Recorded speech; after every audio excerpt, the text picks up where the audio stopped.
Welcome to the Talking Classics podcast.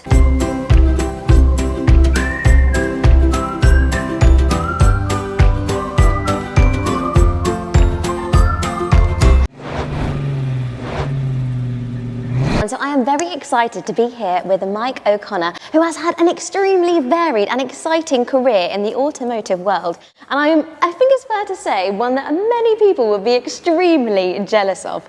So Mike, you have had a really exciting time with Formula One cars, buying and selling memorabilia, and also making fabulous sculptures and art out of the parts. But I think what I'd love to learn, and the viewers at home, is where did your love of Formula One come from in the first place? Well, that is a funny story, as many of them are. And strangely enough, this coincides with my divorce. I have an engineering company, and we work building off-grid infrastructure for electrical and water supply around the equatorial belt around the world. Had a good successful year in 2015, and instead of buying a house, I bought the Benetton F1 team and didn't tell my wife. Motivation behind that was I used to do a lot of track days on motorbikes, and my wife at the time she was pregnant, and I thought it was time to grow up, and I'd pushed my luck enough on motorbikes on track, decided I was going to go on four wheels, and these things escalated. As she said, I should always have a breathalyzer put on my laptop, but I went on eBay to buy a Clio 200 Cup, one of the flappy paddle, relatively new at the time, budget about 20 grand, and woke up on a Sunday morning to that familiar eBay ping, which said, "Congratulations, you've won Arrow's FA15 Formula One car." So I had to hide that from the other person on the other side of the bed. And it escalated from there, really. I went to go bought this beautiful Arrow's FA15, still one of the prettiest cars we've ever owned. Very sleek shape, the 1994 car, in profile probably not much different from a Jordan 191 or something, known as the prettiest cars. It was, it escalated from there. We bought that. I went down to pick it up in a really cool way, actually, with my E39 M5, still best car I've ever owned, with a tow bar on it. The in suspension in Ipswich had never seen a tow bar kit for an E39 M5, but they fitted one. And I borrowed the cattle trailer from the farm, and I went to go down and pick up my first Formula One car. Amazing. And then drove it around for a while. We did some demo runs for a company called Force all around Europe. Fantastic. Didn't get paid for any of it, but we would go to the Spanish Grand Prix and drive before the race, and all the shipping and logistics were all taken care of as part of the package, along with the VIP entertainment and things, so we could go out on track. None of this with a race license, by the way. And we go out on track, parade around, make some noise in front of the crowd, go as fast as we possibly could, which was nowhere near up to in the envelope of the car, and then come back and stand by the bar in our race suits and be cool. Amazing. It escalated from there. 23 F1 cars later, and here we are. So That is so cool. So when you went to these places and you did, as you said, drove in front of all the people, did you have to have any kind of lesson on how to drive a Formula One car? I mean, I've been on a Formula One simulator, and that was tricky enough for me. The only thing I struggled with was the complete lack of mechanical sympathy. Right. In order to get it to move, and viewers probably seen that very extended version of Richard Hammond trying to drive a V10 Benetton. Growing up with classic cars, or they were just called old cars when I was driving them, and over revving anything would be a problem. Clutch slip, you'd cook the clutch, everything else you'd have to drive very carefully. Everything that I learned from the first car was simply hold it at 12 grand and slide your foot left ways off the clutch, and something exciting will happen. Either light the back tyres up or it'll go bang. And thankfully, neither of those things happened. One went bang, out of quite a few of them, but off we went in a smoky start that looked cool, but was completely out of control, and up through the gears and you're off. And we had a fantastic time, and nobody ever actually asked if we had an international race license to be on track. And I was on track with some fantastic people, even at one point with Zach Brown. I steered clear of him, but he is fast. Wow. He was in his lovely Mika McLaren, and we were tracking a Silverstone Classic with him. I think he lapped me twice in 4 laps. Yeah, fantastic. Really, totally unexpected world that has changed quite a lot now, but since in 2015, 16, 17 when we were there, was just fantastic. I mean, how did it feel to like really let the F1 car loose? Because I'm guessing, have you been able to do it very much here? Is there any kind of spaces where you're allowed to? We were allowed to. You were? We're based at Bentwaters, around the corner, and we used to hire the runway there every now and again to go up. If you're rebuilding an engine or a gearbox on the car, we'd have to run it up through the gears, just up and down the runway. But the noise regulations now, right? And we had an incident where we raced a helicopter just for fun, and that didn't go down well. So we're not really allowed to do that anymore. But in terms of driving the cars on track, yeah, altogether, I mean, an absolute dream. Obviously, I had the most recent one was Checo's 2011 Sauber Ferrari that I kept for quite some time. It's gone to a new good home in Germany now. And I was at Zolder, and just had a moment of clarity pulling out of the pit garage into the pit lane with my friend Warren howling past in his TG 185 Benetton with huge back tyres, 1,000 horsepower, spitting flames. And my mechanic said, Mike, warm up laps, 2 laps, just drag your left foot on the brake, got to get the brakes up to 600 degrees or they just won't work. And I was, yeah, right, fair enough. That was so hot, strapped into the car, sweating, balaclava on, head restraint, everything, really claustrophobic. But it's a modern car, so you literally, the tub is up here, you can't see very much. And it was 35 degrees. And I'm thinking, right, drag the brakes. I'm pulling down the pit lane and just had a moment of, like, you're never going to be here again. This is amazing. Flick the visor down, just as Warren went, boom, howling past. He was on about lap 10 of his warm-up. And just the red mist came down. And I forget everything that the mechanic said. Howling out the pit lane. I got flagged, shouted out for going too fast, exiting the pit lane. Howling off after Warren. And I'm like, my car's 18 years younger than yours or whatever it was. And chasing after him. Warren is a far, far better driver than I am and very capable on warm tyres and warm brakes.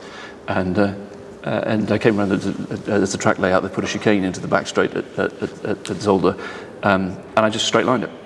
I hit the brakes and nothing happened. Literally nothing happened.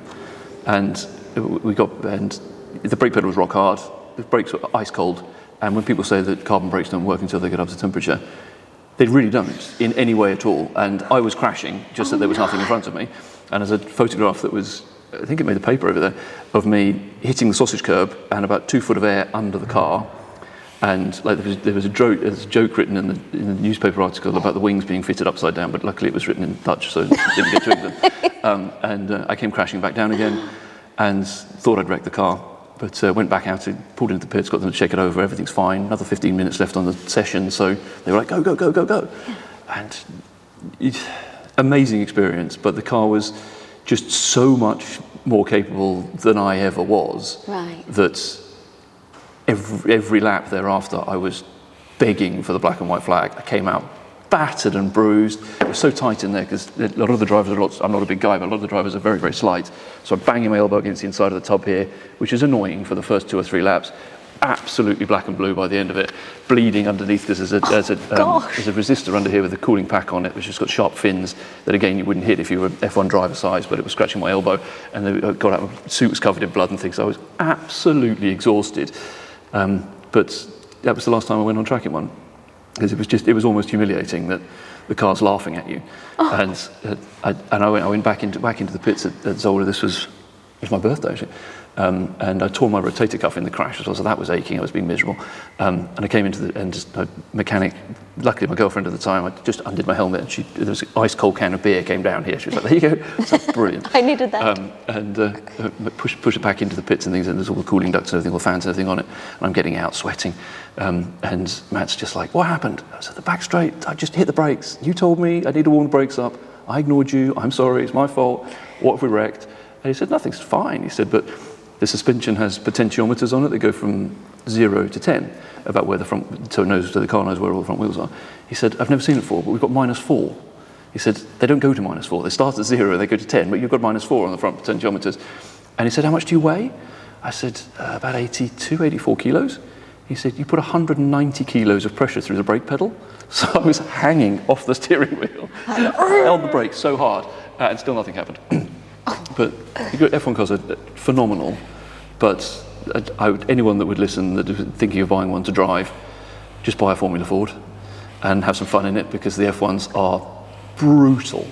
And the acceleration is one thing, and when we used to run up and down the runway and things, cars, they accelerate quickly, but that's not what they're about. They're about stopping and cornering quickly. Yeah. So you're running on a runway, you don't really, particularly in open space, you don't really get a sensation of how fast they are.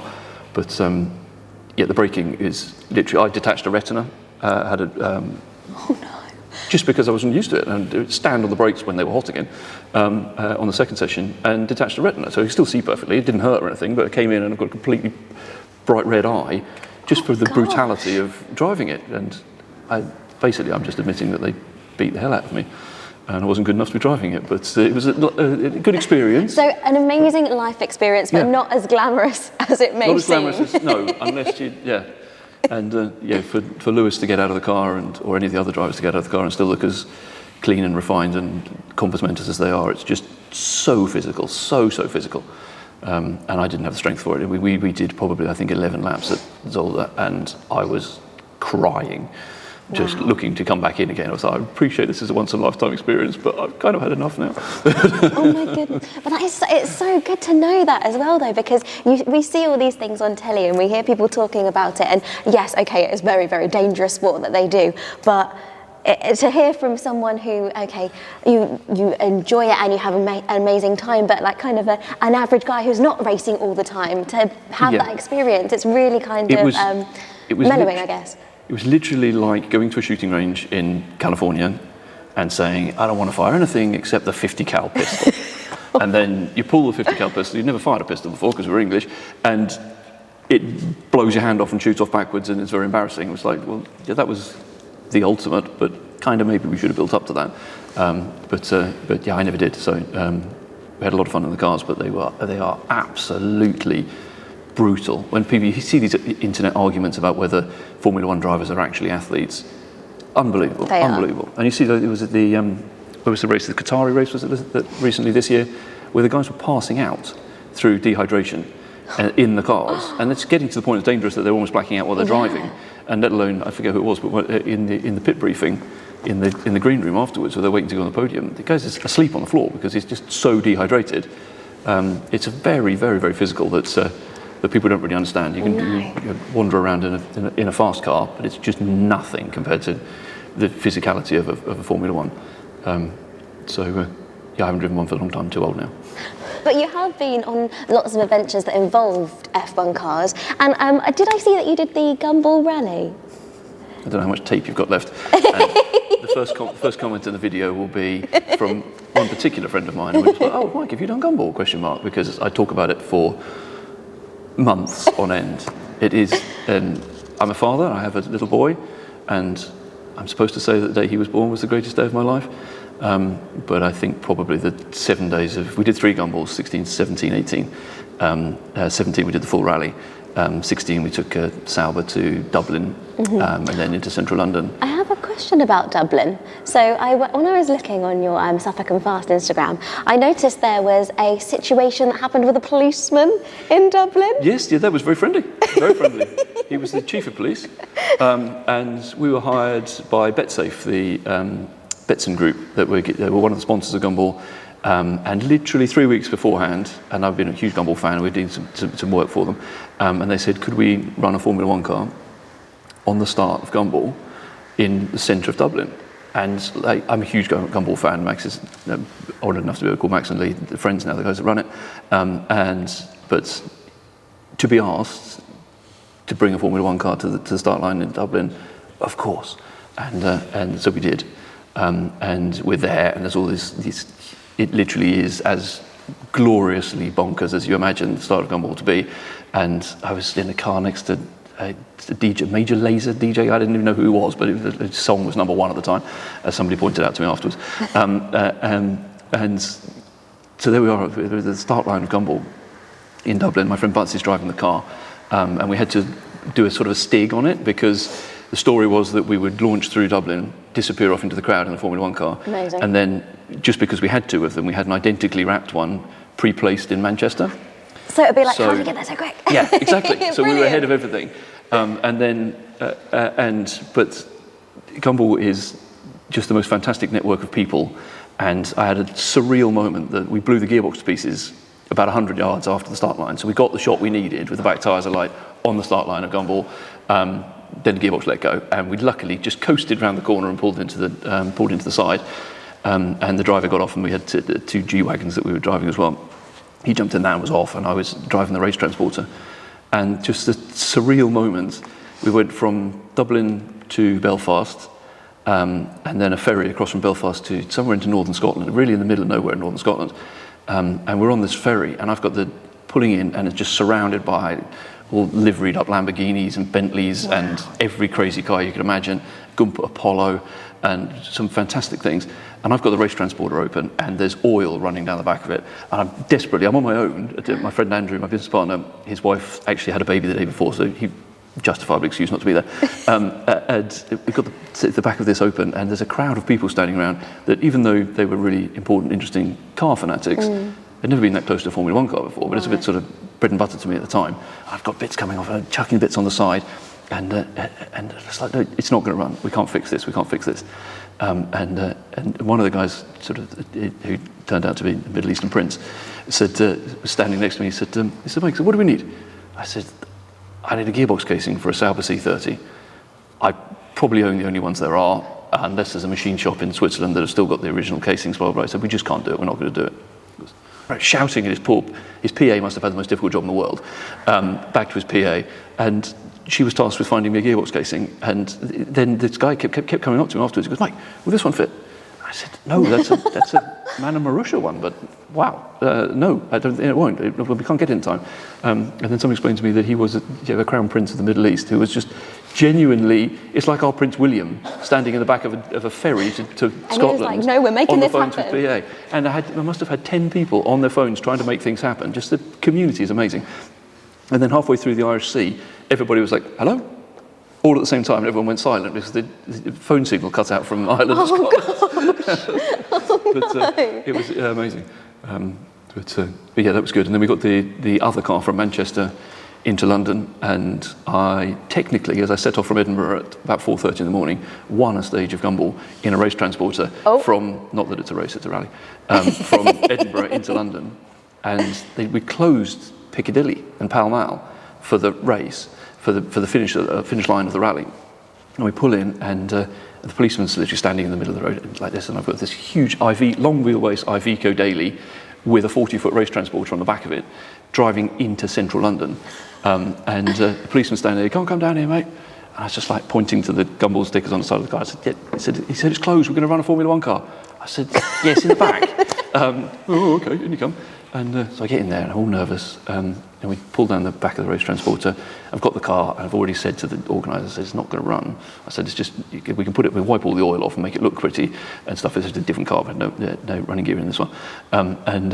We reversed it, just rolling it backwards off the trailer. I'm struggling on my own, and a couple of volunteers were helping from by. And there's a policeman standing next to me, an official-looking policeman, with a board. And he said, what's this? I said, this is Sergio Perez's 2011 Sauber Ferrari. It's beautiful, isn't it? And he said, yeah, but it's not legal, is it? I said, no, it's not legal. No, it's okay. You can't drive it on the road. He said, those tyres touch that tarmac, I'm impounding it. I was... No way! By which time I'd undone the ratchet straps, and I was holding it on the rear wing. So we managed to... The Dublin police were quite good fun, but the London police weren't having any of it. So you didn't get to have... No, we rolled it out and sat there, and we managed to convince them that it was okay, we weren't going to drive it. But he was literally standing in front of the nose all the time saying this isn't going anywhere. Goodness. Yeah, great fun. Well, I guess they've got to do their job. Well, yes, yeah. But unfortunately, at least it didn't get impounded. No, it didn't. That was my main worry, was that if it got impounded, it would just disappear for 6 months. Oh, no. I couldn't afford to have that. So, but yeah, great fun. So you not only get to drive these amazing cars, you own these cars, but you also create beautiful sculptures from pieces of the cars as well. So how did that come about? What gave you the idea to change something that I guess is very special in one way to then make it into a different kind of item? Well, I'm very passionate about the way Formula One used to be. I have to be quite careful because we still work with them now. But the F1 the way it is now is very different from the V8 and V10 era. Everybody of my age grew up on a Sunday afternoon.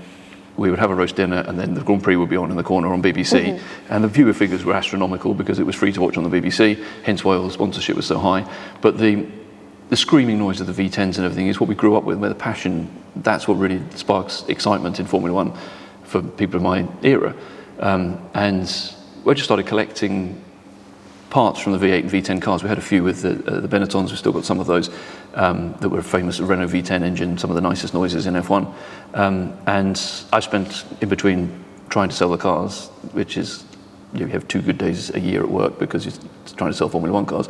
You only sell 2 a year. I was going to ask you about that because it seems very glamorous, but I guess it's quite a niche. Very niche. A very niche market, I guess, for your Formula One cars. But to bring in something into the product range that we were marketing, something more affordable but unique. So we worked on polishing up the V10 exhausts, and in the majority of the new collection that's coming out next week, I've got a collection of 10 pieces that are all from, they call the golden era of F1 is the V10 era. So they're all V10 exhausts, polished and gold plated. Wow. So they look quite imposing, quite pretty things, full size. And they're real. I modified the end tips slightly to make them a slightly prettier shape because some of the V10 era ones are very, very long, too big to put on a coffee table or something. So I make it a nice flared tip on it, and then gold plate the inside on some of them, outside on others, and one of them has copper on the inside now, which we don't really use copper in Formula One, but it's just a very pretty colour. And it allows people to have a piece of F1 history, and they're deliberately mounted and polished to look like a musical instrument because they are musical to us. They are a musical instrument. They actually made the noise. We had a little pop-up gallery in Woodbridge just before Christmas, and people would come in and look at it and put it in the window with the spotlights on it. Things when it was getting dark in the evening, it reflects very nicely. And people would come and go, I used to watch the Benetton F1 team back in 1996, which is one of the exhausts I had there. That noise was amazing. I said, well, that's the actual piece. This isn't a replica. It's not a picture. It's not a homage to. It's when you one Sunday afternoon when you were watching the Benetton 196, that was the exhaust that made the noise that you remember. So it's, and I'll tell anyone that will listen that that's original. So it's not a replica in any way. So we're stockpiling. I've managed to collect quite a few over the last 10 years, and we're releasing collections at a time for different eras. A 1995 Schumacher pair that we've got at the moment as well, they're very pretty. I don't make 90% of it. But I just make them pretty. But I have lucky enough to have one celebrity client that bought one of the first ones, and gained some sort of reassurance from that people might buy more. So we ended up polishing and working with them, and slightly different configuration. Some of the early stuff is like a rib cage sort of shape. And now the single banks at a time, more sort of sentinel shape, so they're very organic. There's one that I really, really, really caught my eye, and it's one that looks like a pair of hands. Yes, Yeah. And it's amazing to see. It's a V8 set from the 2010 Sauber C29, I think, that's mounted like this. Yeah. And you can see all through the different eras of the Formula One, a completely different way that the exhausts take shape. And contrary to any road car, I think, the exhausts come out of the head and go up and out. Sometimes they even go forwards, up and out. So you never see an exhaust. Normally, the exhaust just points backwards, but in F1, the exhaust gases actually come forwards and back again, and then some of them go down to a blown diffuser to help with the aero. But they're just amazing shapes and beautiful things in their own right, and I just make them pretty enough to get past the wife so you can have it at home. Yeah. So did you have any kind of artistic background? I studied art and landscape photography at Southampton University. I've never done a day's work in landscape photography. I don't think anybody's ever done a day's work in landscape photography, but I had a great time at Southampton University in the early 90s, studying photography. It kind of gives you an eye for what we call triangles. So pretty things generally are triangles. So we have to try and mount the pieces and things into a triangular shape. I'm being arty.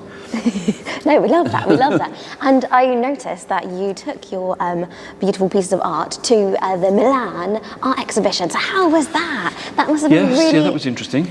Fantastic. And they've been to all sorts of exciting places. Milan, I forgot the name of the gallery. It's one of the most famous galleries in the world. We had one there on display. We've been to LA. We've been to Miami Arts Festival. Had 4 pieces in Monaco for the Grand Prix this year. I was absolutely adamant that they were going to sell them in a fantastic shop called Art in Time, which is the owner of Chopard, the watch brand's private shop, right in the centre of Monaco.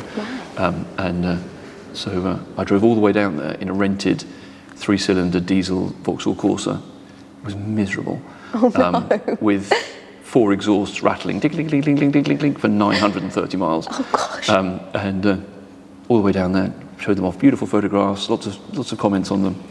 Didn't sell a damn thing. Oh no! I just drove all the way back down and picked back up again. You were like, oh, I wanted but it was beautiful. We've got some on display in Woodbridge at the moment. I've got one right in the centre of F1 Arcade in London, which is a sim racing restaurant. Really beautiful food and things they do there. I don't think arcade's quite the right word for it, but it's this sim racing place in St Paul's. There's a big one in the centre of the bar there, and there's others at the F1 exhibition. It's just closed in Madrid. It's reopening again soon in Vienna. So they get about in the right places, and we're pretty much the only people doing it. So there are some other pieces that pop up. I generally try and buy as many as I can that pop up for sale retail because they're a finite item. And I don't think we've got a fantastic guy in BC Fabs that do some work for us on making tailpipes and stuff, and he could recreate completely from scratch a new set based on the 195 or the 196 V10 era ones.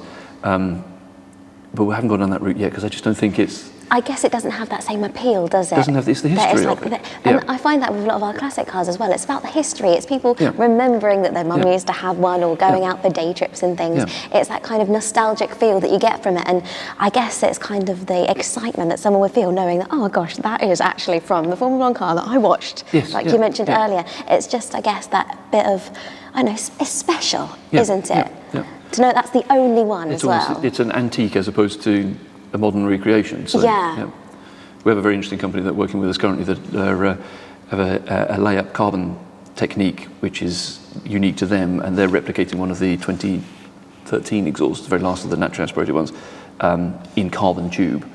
And I'm quite up for that because it's a modern interpretation of it, and amazing to see it in the carbon. But yeah, it's really all about the history, I think, that goes with them. Definitely. And if any of our viewers who are watching this along, if they could buy one of these or have a look at them just to see your artwork, where would be the best place for them to go? If they're local to us, they're on display at the W Gallery in Woodbridge. There's 4 pieces in there, or everything else is on the website currently, a Vintage Formula website. I think we've got more coming up. There's a show that's not public yet, but will be in the UK, but towards the end of the year, where there's a big exhibition. So they're quite prominent places. So there's one downstairs in the Chopard shop on Bond Street. But I think you have to be invited to go and see that. Not to see that, but to be invited into the shop. So a big security guard on the door. You have to look like you can afford to go in. Okay, so wear your best clothes if you want to go there, guys. I think he let me in when I was carrying it down. You couldn't park right outside, so I was carrying the sculpture down, and I was still sort of knocking on the door, and there was just a big guy shaking his head. I was like, no, but... Oh my goodness me. Well, credit check when you walk in the door. Well, there you go. So you can check on Vintage Formula on Instagram and Facebook. And Vintage Formula website, which I guess is www.vintageformula.com. There you go. So if you want to have a look at Mike's amazing artwork, please do as well, because it is stunning. Check out those websites. And I also wanted to ask you about, so you did some bike work as well. Did you used to ride bikes, you mentioned? I used to ride a lot of bikes, but I had an epiphany I think it's probably a midlife crisis actually, rather than an epiphany. Last summer on the roads here, and I thought I'd find myself on a Saturday, if it's a weekend where I haven't got my boy, if you go drop him off at his mum's or something like that, but driving home, think, I'll take the bike out. And then I sort of look at it and think, actually, I've put my leathers on, sit next to it, I thought, I haven't really got anywhere to go. I could just go out and ride around in circles, or I'd find myself at Felixstowe having a coffee on the beach or something and come home again. And I went off-road biking completely. But I've got rebuilding a Triumph Speed Triple as a track bike now. I sold the ZZR and bought a convertible Mercedes that is currently broken. Oh no, yeah, you mentioned that earlier. Oh no. But anyway, thank you so much for coming in. And I don't know if have you been to this part of British Classic Cars before? No, because I know you have been before. Yes, the old building, it's fantastic, isn't it? It's beautiful. Is there any cars that have caught your eye in here today? Well, the ones behind the camera, even the beautiful Astons and Bentleys, but a British Leyland Telecoms van. It's a lot of fun, isn't it? It's very, very quirky. It's bright yellow as well, so nobody would miss you. Yes, no, that's a good point. Yeah. We get the dog in the back. Or a buzz? Was it buzz? No, you wouldn't know. It was long before your time. The Busby was the British Telecom's bird. Physically a bird that used to shout down the phone line or something. I don't remember. But it seems to remind me of those times in the 70s. That would be good fun. But thank you so much for coming in, and thank you so much for chatting to me about all the exciting things that you've been up to. And we hope to see you maybe come in again soon, and I think it'd be amazing if we could come and see some of your art in person. Yes, by all means, yeah, I'd love to. And thank you so much. Lovely, thank you. If you like this series, remember to follow us and leave us a review on the podcast platform that you use. It really helps us out. Enjoy.